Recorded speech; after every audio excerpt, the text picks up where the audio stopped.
Hello, this is Michael Gross, and you're watching What's Neat with Ken Patterson. Another snowstorm next week. You guys ready? Sure. Garden railroading in the snow. I might attempt to get it up and going. That could be fun. Yeah. Anybody want to come help? Daniel? Where's Daniel tonight? I so miss him. All right, guys, we've got a good show lined up tonight. A lot of fun stuff to talk about. We've got Zachary Mantia, otherwise known as your son, running camera tonight. Yes, thank you for How coming awesome along, is that? Zachary. Thank you, Zach. And this is 186, guys, so let's have some fun tonight. Give me a countdown, Zachary. 3, 2, 1. The What's Neat This Week video podcast is supported by enthusiastic model railroaders just like you. These are anyway. Additional support is provided by Yelsma Graphics, America's leading distributor of quality railroad art and embroidered clothing since 1985. Check out their website at yelsma.com. And by GL Robotics, with over 61 colors of 3D printing filaments in stock, your gateway to new technology. Check out their website at glroboticsusa.com. And by InterMountain Railway Company, where the detail makes the difference. Check out their website at intermountain-railway.com. Further support is provided by the NCE Corporation, the power of DCC. Visit their website at ncedcc.com. And thank you for supporting the What's Neat This Week podcast.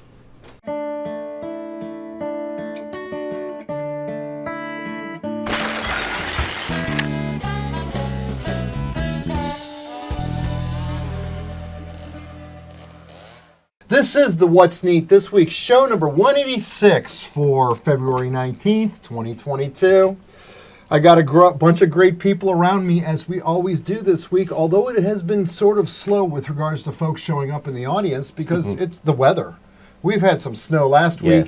The temperatures have been playing games with us where it's 62 tomorrow, but it was 31 today. Yes, very cool. And more snow is coming Thursday. So I look forward to possibly getting the Garden Railroad up and running so we can shoot some video footage of maybe some K-27s plowing snow. That would be fun. That would be a wonderful afternoon. You boys have got a little surprise for me tonight.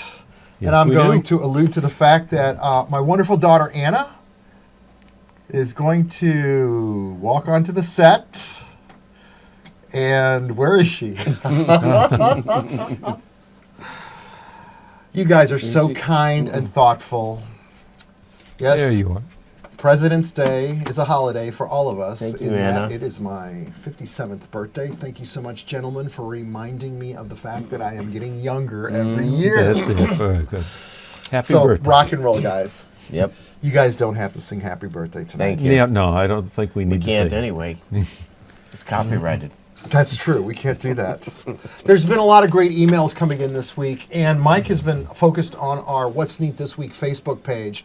And so on the next show, opening up next month, we're going to cover a lot of the topics of what we receive from the viewers out there. And if, in fact, you'd like to see your layout or your club dates of your train shows that you've got coming up, feel free to share that information on our Facebook page, What's Neat This Week. It's a dedicated page, in addition to my own private page, Ken Patterson. But I'm only allowed to have 5,000 friends on that, and I'm already maxed out. So there's a lot of people that friend me, and I can't simply do it.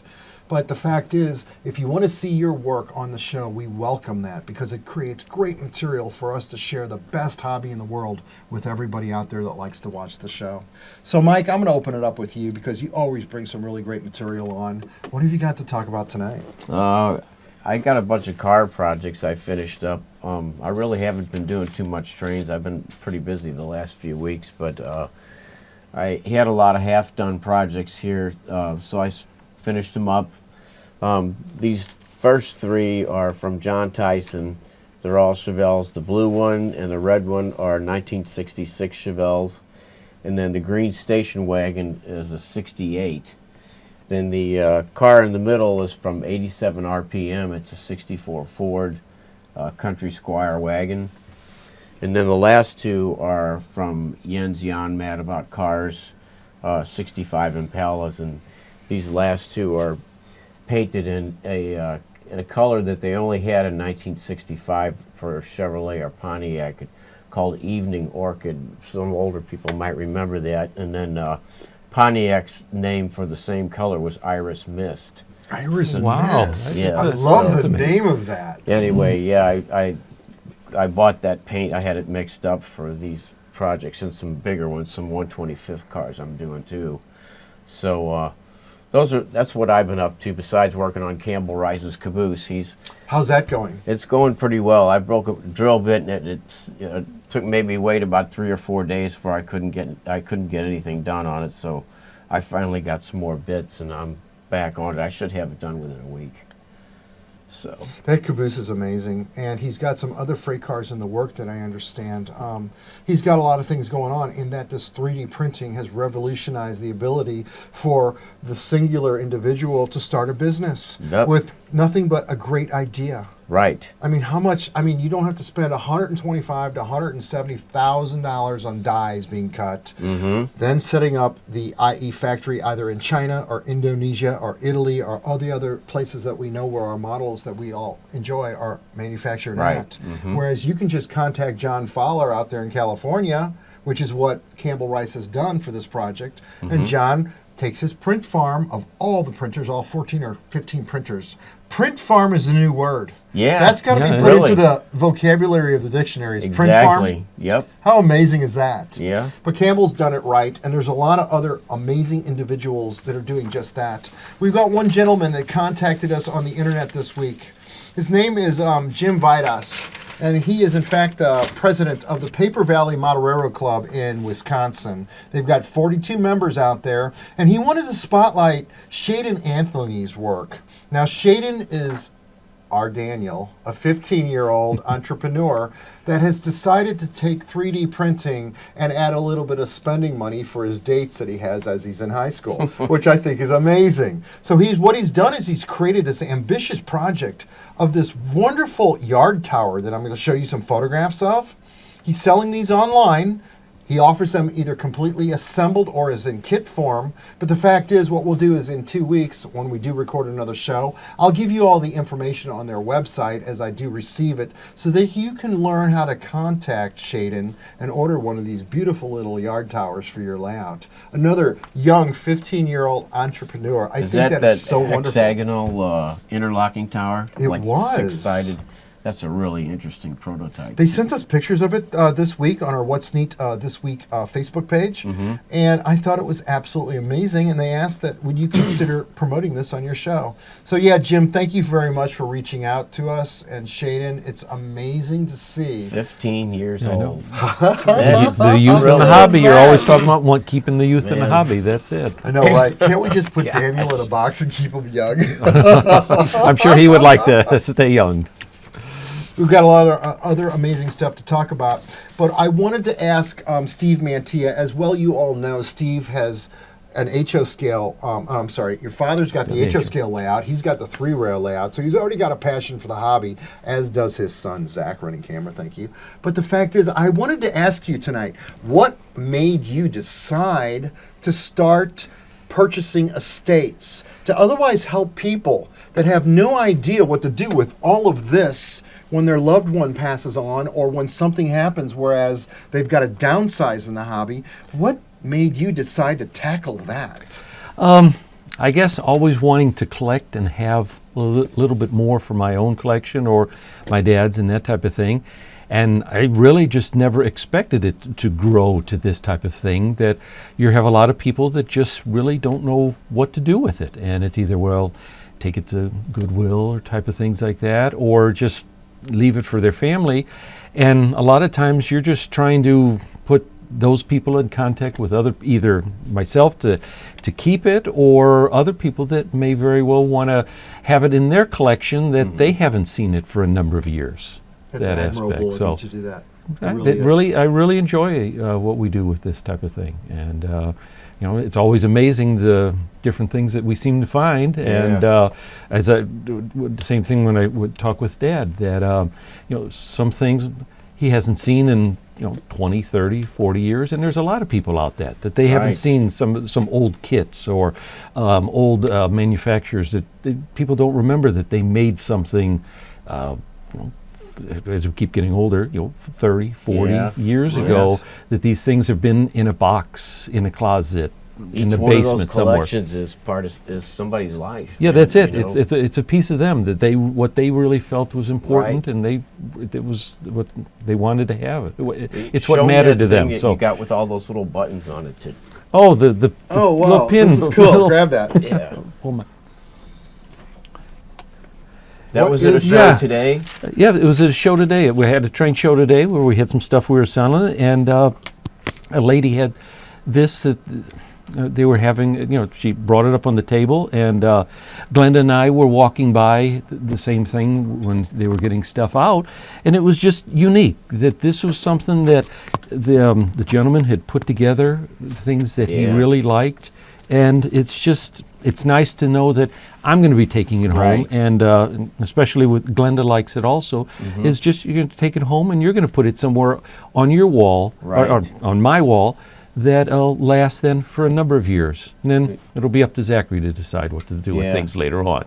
So That's cool. So many people Yes. like to put those on hats. I've seen so many people wearing those on their Yeah. vests. The Yeah. Army Yes. members out there. but I thought this is very nice. Just yeah, I simple like them thing. just Mhm. like just that way. Just the way it is. I mean, that was some guy's passion right there. All those things meant. Yes, there's something to him. probably was a story with every Right. pin where somewhere he went and picked up Right. that way, and it's all about the stories and what we get to Yep. talk to each other about. Right. Our friend Greg Summerland, down there from Alabama, is sending us a filament printer. In that we've got the resin printers here that James Regier has shared with us on how well they work, and they do work great. You can check out his website too. There's so many new machines that he's starting to get into his new supply. He's now starting to broaden his horizons in that he's got a lot of other distributors that are working with him. And in fact, he's starting repairs in-house now. I have a feeling before it's over with, Greg's going to be hiring some employees. Yeah. And this is turning out to be a dream business for him, which I do welcome. But he's sending us a filament printer, which will be very interesting in that I will probably make a segment for, say, the April, May, June What's Neat, showing how that worked, just like we did the video that we did in 2015 on the Dremel 3D ID Builder that they sold at the Home Depot, which was our first actual taste for the general public to be able to get into a consumer machine for under $1,000. Since then, the prices have dropped a great deal. We're looking at about $300 now for a good 3D printer that will create the type of models that Mike would expect without having to sand off a lot of the lines. So it's getting better and better, but I do want to thank Greg Summerlin from GLO Robotics for helping us support the best hobby in the world. It's wonderful. All of our sponsors, the relationships we've made out there, it's not so much about pitching a product as it is about educating all of us about what's new, what's out there, and what's constantly changing in our hobby. And I feel really fortunate that we have the ability to do just that. Yep. Right? Very nice. Man.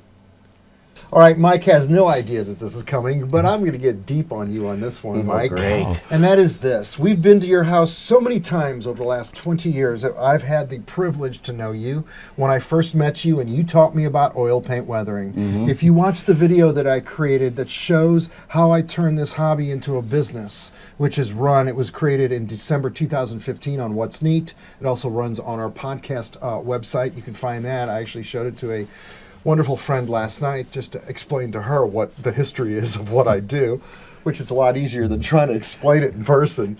But the fact is, you taught us about oil paint weathering. You taught us about Scotch tape windows. You've taught us so many simple tricks that it's like, oh my God, I get it. Once you say it, I can't believe I didn't figure that out on my own. But you also, what so many people are unaware of, you've got this beautiful layout that you've built that is very private. You don't show it off. You're not on layout tours. In fact, we haven't been there in 4 years. Me and Dave Davis and the rest of us have not been there.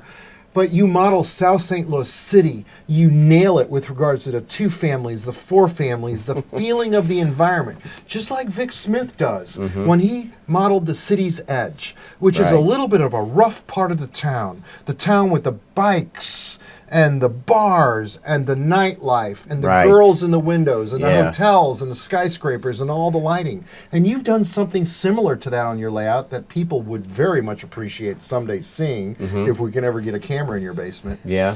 But you've got South City, you've got this wonderful bridge that ran across Watson Road, which was dead on for the prototype. Yeah. I've seen it. Yeah. It's since been torn down by the rail railroad. No, it's still In there. that it's changed. Yeah. It's evolved. But it still has that ship it on the Frisco paint job on it. It's gone from wooden trestle bents Yeah. to concrete I-beam Right. piers and cement and segmental concrete roadbed. But on your layout, it never changes. It's the Right. original. Right. Tell us about your layout briefly, and I want to know that if you were to start all over again, would you do it the same way that you did it? Well, probably, but I probably would stop before I built as much as I have now. I started with just an around the room layout, I think 35 feet by 18 feet maybe. But then I built 2 big yards coming off in the middle, and it ate up a lot of room to walk around. And over the years... Back up. What? When you showed us the yards, the reason that you explained to me that you had your yards was that you wanted to look at all the auto rack models that you had built and all. You love trains, but you love cars more, don't you? Yeah, you love well, the at automobiles least a as little much, more. yeah, And right. trains back you up on that. They give you the palette to share your Right. work, to show it Yeah. off, right? And that's what the switch yards you explained to me did. Yeah. It's not so much about having cars moving. You don't do Right, yeah. operations, but you love to stand there and look at your work Right. and share it with other people. Would you say that's true? Yeah, pretty much. I'm not into operation too much. I just like to watch my trains go around and not do anything, just watch them go by. You know, I like building models. I just build models one after another. I don't work on the layout anymore.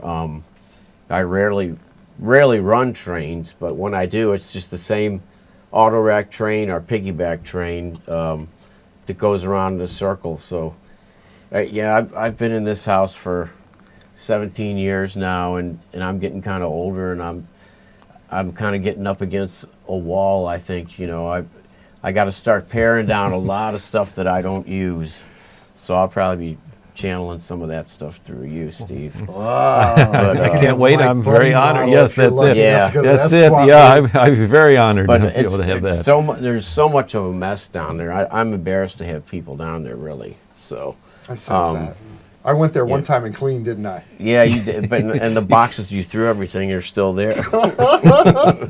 You've got a corner of the basement, and it's labeled with letters across the top. It's a concave. Yeah. What does it's that say?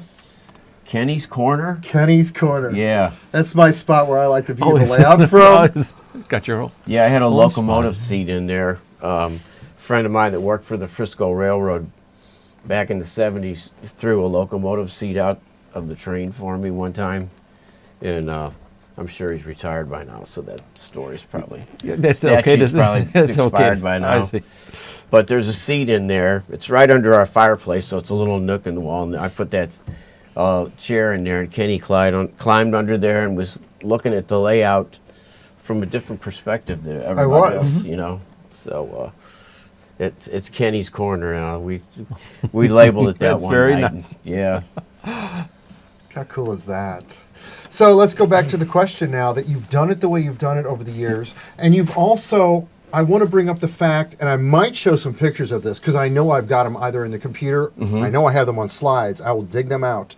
You're an aficionado when it comes to the 1/24th scale. Is that the right scale? 1/25th scale. 1/25th scale Yeah. automobiles. So the ATM, is that the right company? AMT. AMT model Yeah, companies. MPC, Lindbergh. Revell. Lavelle, all these different companies that made those models. You've got hundreds of those models in your collection, original in the boxes. Right. Which is what sparked the fact that you developed this amazing G-scale auto rack. Actually, Oh, what yeah. scale was it? It was It's 1/25th. 1/25th scale auto rack that we shot out here in the backyard in Right. 2014. Yes. And I'll show photos of that right now. February With the Chevelles on it. Is that right? Yes. All these various color combinations of the cars with the stickers on the windows, no hubcaps on the vehicles because Right. they don't ship them that way. Right. You were very proud of that. And now you're doing this new auto rack with the doors that fold up. What's that called? Vertipack. Vertipack. Right. With the Vegas in it. Yes, right. So not only, this proves the fact that you're not necessarily really a model railroader, you're an automobile aficionado, an enthusiast for cars. But the trains play into it for you. Oh yeah, I'm a big enthusiast of the trains too. I mean the Jeep 40s and Jeep 38s, Jeep 35s, the SD 40-2s. I mean, stuff I grew up with. I'm still really into it. Mopac, Frisco, Katy, but And your era is? that's 1978. 78. Yeah, 1980 is my absolute cutoff. But 40-foot trailers, a lot of open auto racks. Fallen flags still around. I don't know. It's just a good era for me. You know, no graffiti. A lot of slogans still on cars and stuff. 78. I was in junior high school. Yeah. That's true. So Have you ever been interrogated like this on the show before? But how interesting it is to hear you talk about this. well, thanks. And you, over the years, we've had Dave Davis, again, Vic Smith. We've all met each other, not so much through the automobiles, but through the trains. Right. Yeah. I mean, I'm not going to look for it, but I've got a photograph of you looking at the Midwest Valley Modelers layout before we even knew you. And I remember you were in a black jacket, you were checking out the layout, and it was like, we were trying to create a professional model railroad presentation. Yeah. Modular, that we could take the train shows. Because at the time, I didn't have a home. I had just sold my house in Webster Groves that I had 7 Vietnamese college students living in with me. And then once I met Michelle, I had to sell that house, and she and I got an apartment. And at that time, I had no place for a layout. And I wasn't really involved with clubs at the time, but I had to start my own club. And that was my philosophy on that. Right. I sat in my real estate company, I wrote up some rules, some guidelines, and created a club with the most highest dues in town, because the thought was that we could bring in more individuals that were of a caliber that could afford to be with us, if that makes any Serious, sense. hardcore Serious, modelers. correct. Yeah. And we did that. We created the Midwest Valley Modelers layout, which was 35.5 feet long. It was 9.5 feet wide, and I wanted it to be a showpiece. I wanted it to be absolutely prototypically accurate in every way with regards to Santa Fe running from Chicago to Kansas City on the main line. I took the book High Green to Marceline by Macmillan and literally wore the cover off of that book, designing this layout to Santa Fe prototype standards. And I think we pulled it off. We did over 50 shows with that layout, and we inspired a lot of other people that, yes, you too can do this. The one rule we had, as you remember, was don't stand next to the cornfield module. Yeah. Because at a train show, if you did, you had to answer the question over and over again. Yeah. What was that question? How did you do that? I know, right? Actually, Phil Sheehan, God love him, did most poor of the guy. corn stalks for us. I think he was doing some community service at the time and had some extra time on his hands, where he literally sat there and made 5,000 melted corn stalks for us out of Christmas tree wreath material. With a blowtorch? With a big heat lighter gun. or something, Yes. And it came out amazing. And then Yeah. since Prazier's come out with amazing corn stalks that you can buy, but again, if you do the numbers, you do a cornfield, you're still spending about $1,500 to do a decent sized cornfield. Yeah. Which is the nature of the beast. Right. Look at the people like Vic Smith uses all these Prazier people from Germany to accentuate the scenes on his layout and create the atmosphere of the characters, Yep. the bikers, The he's even got loiterers. crime on his street. He's I got one know, guy man. getting robbed at a street Yeah, corner. his figures are what really makes It's this amazing layout. in that Prazier has had the foresight to create the figures that they do. And now with today's current technology, they're scanning people one-to-one for real and creating like what you've got Like with the Lionel String. Right. Yeah. Yeah. really So our make a hobby difference. through the 3D printing process and the ability to scan a model. Look at Rapido. Look at all the different manufacturers that have literally scanned prototype locomotives now. The fight went on for 30 years on who got the F unit, the F7 nose curves correctly, the Yes. dimensions. How we heard that going through the 60s, the 50s, the 70s, going through the years. Did they get the curves correct on the F unit nose? And now they scan one, and there's no longer an argument. Right. So I mean, we're so much more lucky to have what we've got. Last question to you is this, Mike: if you were to redesign your layout all over again, like today, right now, complete new basement, drywalled, Yeah. well lit. Never mind DCC, I won't pressure you into that. All right. Would you design it modular, or what would you do different? Oh, definitely more modular than I did at where I'm living now. I've got a few modules that are, what's that? Fremo. Fremo, yes. Standards, and most of the layout can probably be cut apart and taken out. But the good part with the brick street in the city and everything, I love your it's cobblestone right streets. on the plywood, and I don't see any way of saving it whenever the time comes. And you've even gone to the point on your cobblestone streets where you've put jacks in the street so that you could put your HO scale vehicles on that have got LED lights in them now and light up the front lights and the tail lights. Right.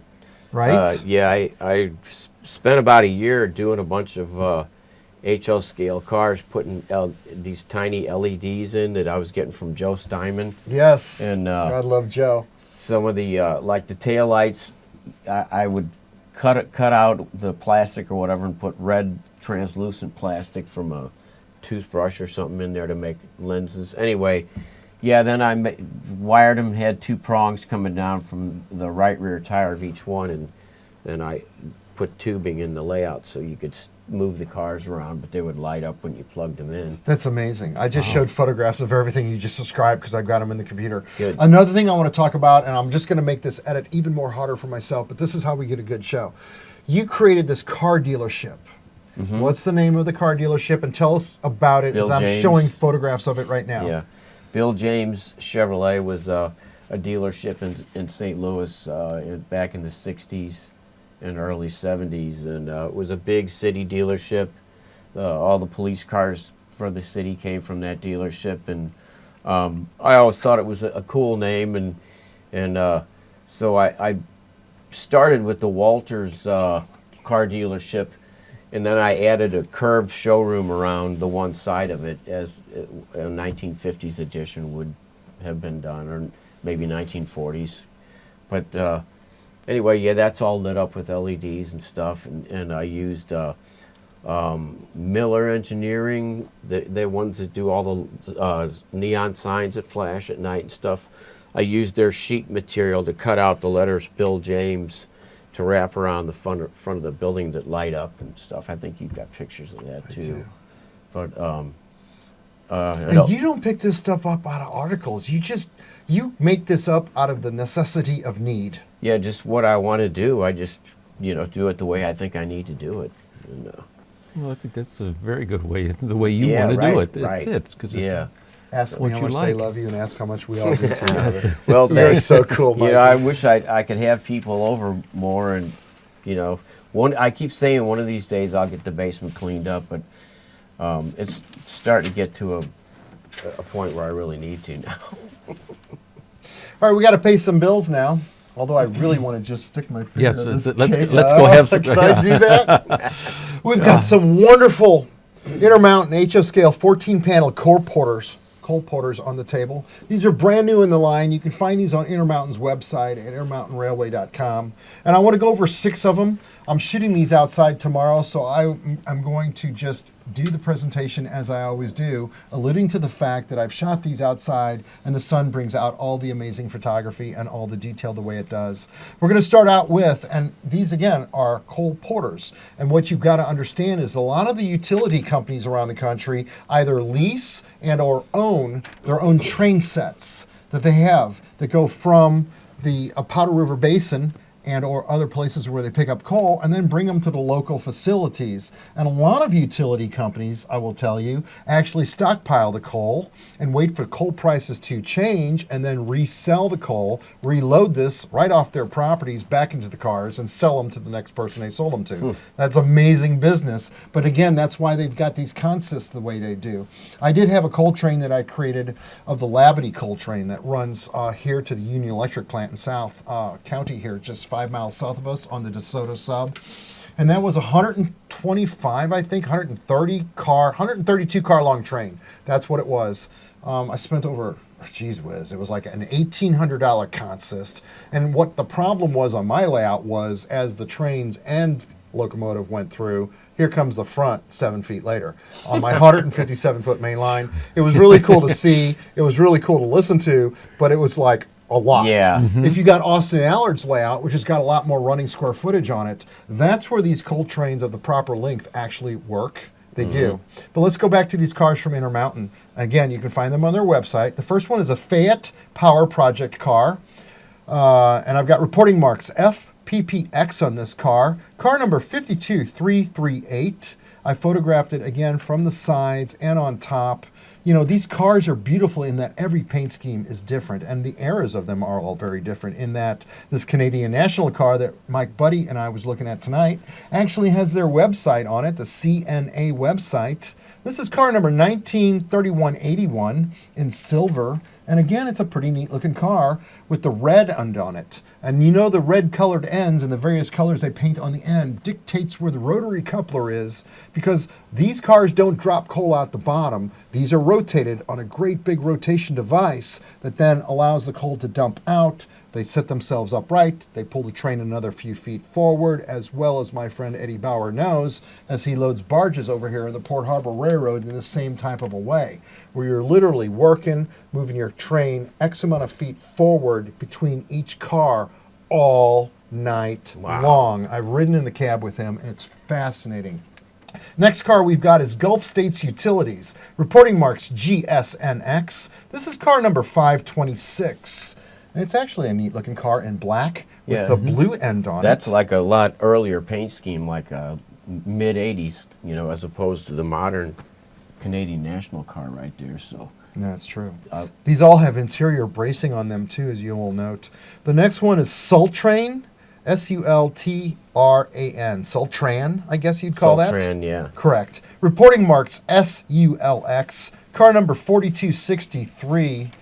And that one's kind of neat looking too. Yeah, It's I like kind of that colorful. too, with the orange and stuff on it. Yes. Jeffrey Energy Center. Jeff, Jeffrey Energy Center. This is car number 1352.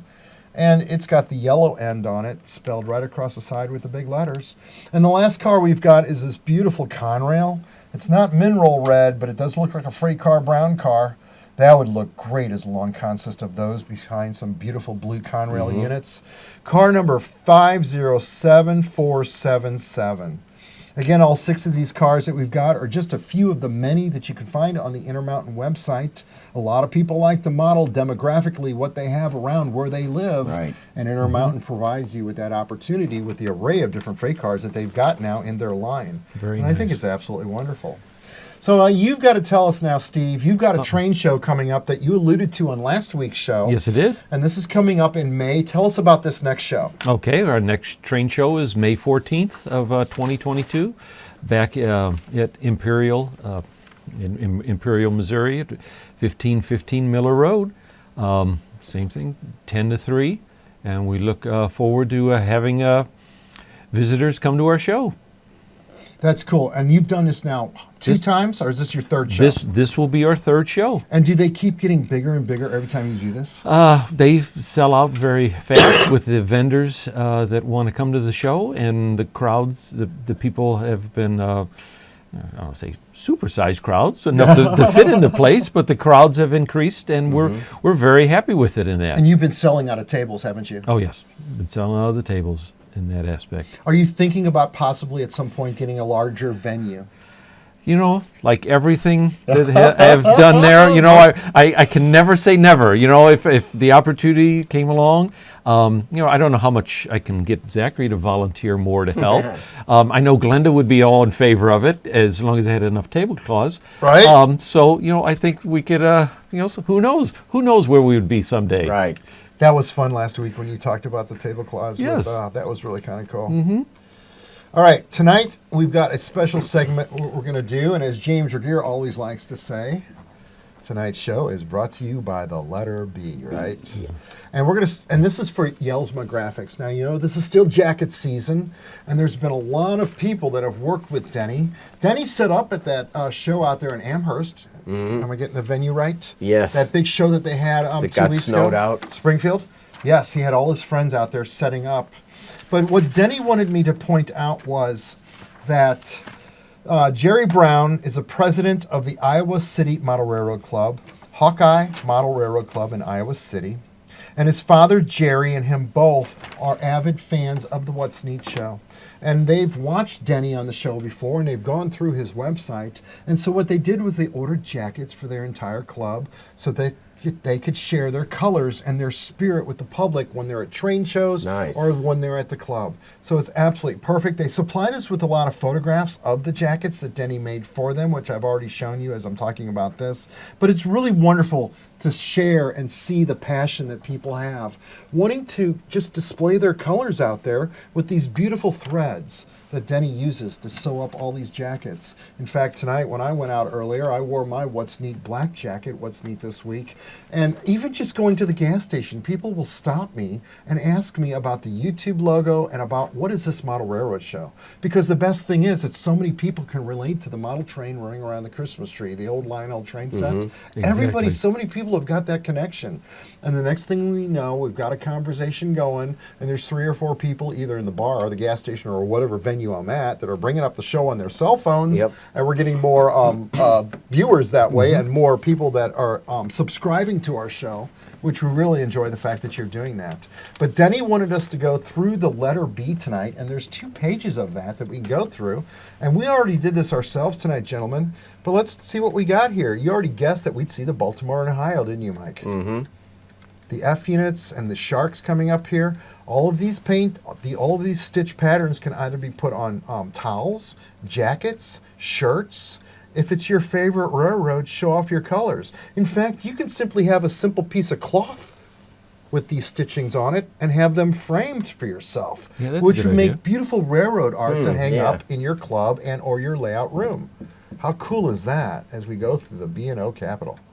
Now, there's a lot of railroads I'm actually Yeah, unfamiliar that's with. one. That's up in Maine. That's the one I was thinking of. How I cool still is don't know that? how to say it. Bangor and Yeah, I wouldn't want to Aroostook? attempt it. There's a lot of railroad fans out on the East Coast that do love that railroad. We've Yeah. got the Bay Line, the Bessemer and Bessemer, Lake Lake Erie, Erie, yeah. right? And as we scroll down, I somehow think that BNSF is going to be here somewhere. This is Oh, interesting. What is the Brightline, Brightline yeah. Railroad? A smart line to travel? Is that in Florida? yeah, it goes like from Orlando to Miami, I think. So that must be a commuter Yeah, run I've been of down some there. type. That thing flies. Beautiful locomotive. What a great looking jacket that would make if that's the railroad that you model. Not that I'm familiar with model manufacturers other than Microscale making decals for that. So there's 2 pages of B that we're going to go through tonight. And Look at the impressive one there with the Burlington, the route with the 5 of the locomotives there. That is Yes. very nice. yes, CB&Q, although it's Burlington, it does start with a B. Yeah. I love that locomotive. Yeah, I love me that too. paint That red scheme. and gray. I always liked that. And you can't forget about the E units in silver, the Yes. E8s that pulled the California Zephyr in conjunction as they traversed across the country to California. Yeah. They split that train up, and Burlington handled it for the east part of the route. Absolutely amazing. Here comes the BNSF. Check out this front shot of this Dash 9 locomotive. I mean, it doesn't even fit on the computer screen. No. Look at all the detail. This is one of those, even the interior rear windows and the inside panels of the locomotive Yeah. are represented. That's some great detail in that. This is probably one of those things that got 350,000 stitches on it and takes 11 hours to sew out on a Man. jacket. Amazing. But how beautiful would that look? Just framed in your layout room, it would look good. In fact, the railroad guys would love this. I should get some of those for the BNSF lawyers. They'd like it. I know, right? Check this Yeah. out. The heritage paint schemes, the beautiful, oh my God. We used to call those pumpkins when they first came out. Yeah. Now they're called the swoosh. But check it out at Yelsma Graphics. Denny Yelsma, thank you so much for helping us support the best hobby in the world. I know you're going to be here in the middle of next month. We welcome you. He is going to be next. 'Cause Yes. Good. Going back to the thing there, I had picked up some old brass in a collection just recently. So next time Denny comes in, I Yeah, want he'll to check show he's him gonna again. love Yes, that. because I Yeah. know we talk about some of that when he came in, and I picked up some pieces in that. I can't wait to Great. bring over here and show him in that. Yeah. So. Fantastic. So we're not shooting a show next week. That's the week off that I get to prepare the April What's Neat video and also get my taxes done, which I know takes 4 days. But there's a lot of things coming up. We look forward to hanging out with you guys next month.